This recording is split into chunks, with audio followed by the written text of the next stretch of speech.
तो अखिलेश यादव के पीडीए में भारतीय जनता पार्टी ने सेंध लगाई है। अब उनको अलर्ट में आ जाना चाहिए। लेकिन इतनी लंबी लीड वन साइडेड हो जाएगी, इसका मतलब जो समाजवादी पार्टी का कैंडिडेट डिक्लेयर किया गया होगा वो विवादित रहा होगा, उस पर विचार करना चाहिए हाईकमान को। ज़बरदस्त फाइट उनको, अखिलेश जी को उनके घर पे मिली है, इस पर उनको चिंतन मंथन करना पड़ेगा। योगी के लिए बहुत बड़ी सफलता इसलिए हो गई क्योंकि उनको 2024 में वो झटका मिला था।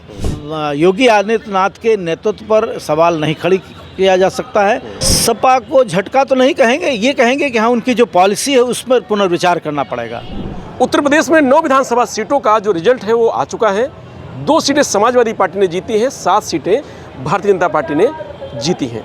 हमारे साथ वरिष्ठ पत्रकार शिवशरण जी हैं। हम उनसे बात करेंगे कि इस चुनाव में, इस उपचुनाव में कौन सा फार्मूला काम आया है। क्या बटोगे तो कटोगे नारा काम आया है या पीडीए फार्मूला? तो क्या लग रहा है इस चुनाव में क्या फार्मूला काम आया? देखिए, बटोगे तो कटोगे ये भी फार्मूला चला, और जो पीडीए का फार्मूला अखिलेश यादव की समाजवादी पार्टी का था उस पर भी सेंध मार दिया है भारतीय जनता पार्टी ने। क्योंकि जो टिकट वितरण प्रत्याशियों का हुआ वो सामान्य वर्ग के बहुत कम लोगों को टिकट दिया भारतीय जनता पार्टी ने।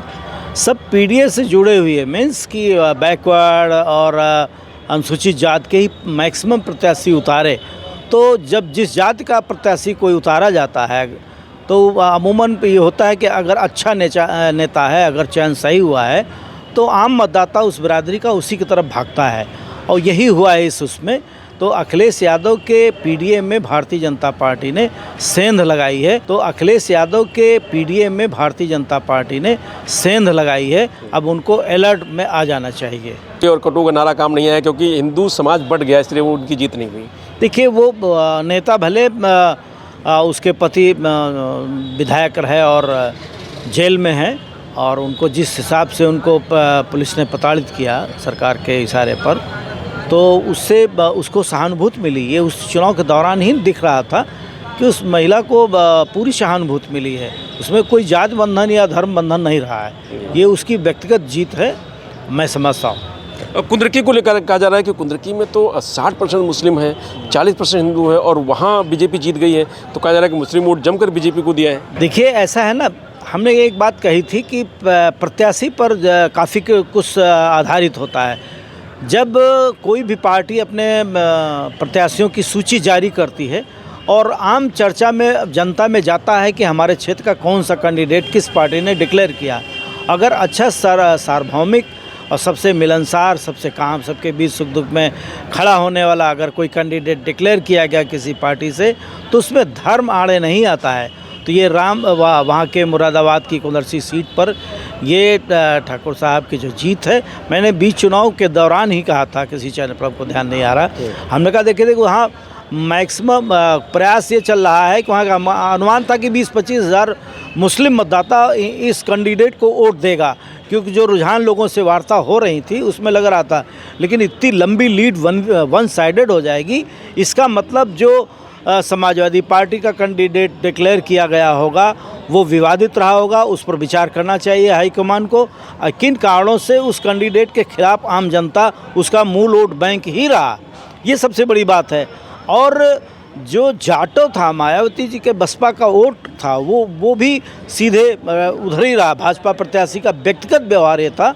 मेरा मानना है कि ये व्यक्तिगत व्यवहार के कारण, कहा कि टोपी पहन लिया इसलिए मुस्लिम वोट ज़्यादा मिल गया उनको, टोपी पहन के वो बैठ गए मुस्लिम समाज के बीच में। देखिए, वो उनका आप इतिहास में जाएंगे, आज तो उनको टिकट मिला, एमएलए हो गए हैं, लेकिन उनका इतिहास पीछे आप बैकग्राउंड में जाएंगे तो उनका सबसे जुड़ाव रहा है।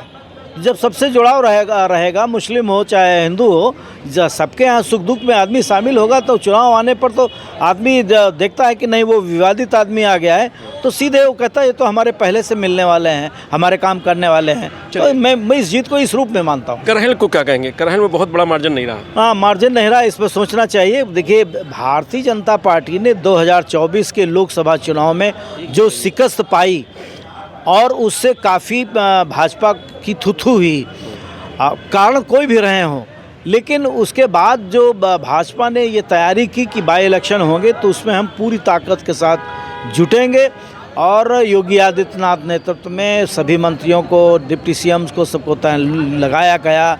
इवन ये पहला अवसर था कि पहला क्या कहें, बीच में गैपिंग थी। देखिए पार्टी के कार्यकर्ता, सरकारी मशीनरी, सब लोग लगे रहे, उनके जो भी मंत्री रहे या पार्टी के कैडर रहे, प्लस राष्ट्रीय स्वयं संघ के कार्यकर्ताओं ने इस चुनाव में पूरी तरीके से काम किया, जबकि लोकसभा चुनाव में बिल्कुल न्यूट्रल उसमें थे। तो इसलिए इतना ज़बरदस्त फाइट उनको, अखिलेश जी को उनके घर पे मिली है। इस पर उनको चिंतन मंथन करना पड़ेगा, वरना 2027 में अगर इसी पर चर्चा चलती रहेगी और इस पर काम नहीं किया गया इस लाइन पे, तो क्योंकि भाजपा कभी रुकती नहीं है, वो 365 दिन चुनाव की रणनीति तो चुनाव लड़ती रहती है। सरकार अपनी जगह पे है, लेकिन वो चुनावी गणित में रहती है। इसलिए अखिलेश जी को ये चाहिए होगा कि वो अपनी अपने घर की अपनी सीट को के साथ में पूरे उत्तर प्रदेश में जो पीडीए की काट भारतीय जनता पार्टी ने निकाला है, उस पर पुनर्विचार करें। क्या कहेंगे बीजेपी के लिए कि सफलता है कि एक बड़ी सफलता योगी के लिए बाई इलेक्शन? नहीं, देखिए बाई इलेक्शन तो योगी के लिए बहुत बड़ी सफलता इसलिए हो गई क्योंकि उनको 2024 में वो झटका मिला था। वो भले उनके हिसाब से टिकट नहीं दिया गया था, हाईकमान ने नहीं दिया, और कई एक कारण बन गया, आरक्षण, ये वो संविधान, तो लेकिन अब ये है कि ये योगी आदित्यनाथ के नेतृत्व पर सवाल नहीं खड़ी किया जा सकता है, क्योंकि उन्होंने यहाँ ही नहीं, जहाँ जहाँ वहाँ गए, आप महाराष्ट्र देख लीजिए, भले झारखंड में वहाँ तो एक क्षेत्रीय दल ने काम किया है, लोगों के साथ जुड़ा रहा होगा, इसलिए उसका ऐसा रिजल्ट आया। क्योंकि भाजपा ने क्या वहाँ तक नहीं झोंकी होगी, पूरी झोंकी होगी। क्या योगी जी या प्रधानमंत्री जी वहाँ नहीं गए होंगे? सब गए हैं। तो ये व्यक्तिगत योगी जी की अपनी उनकी छवि बड़े और मजबूत हुई है। अपने वो कट्टर सख्त प्रशासन के कारण वो जाने जाते हैं, और मैं समझता हूँ इससे इनका कद और बढ़ा है। सपा को झटका कह सकते हैं इसको? सपा को झटका तो नहीं कहेंगे, ये कहेंगे कि हाँ, उनकी जो पॉलिसी है उस पर पुनर्विचार करना पड़ेगा। जी, कम से कम।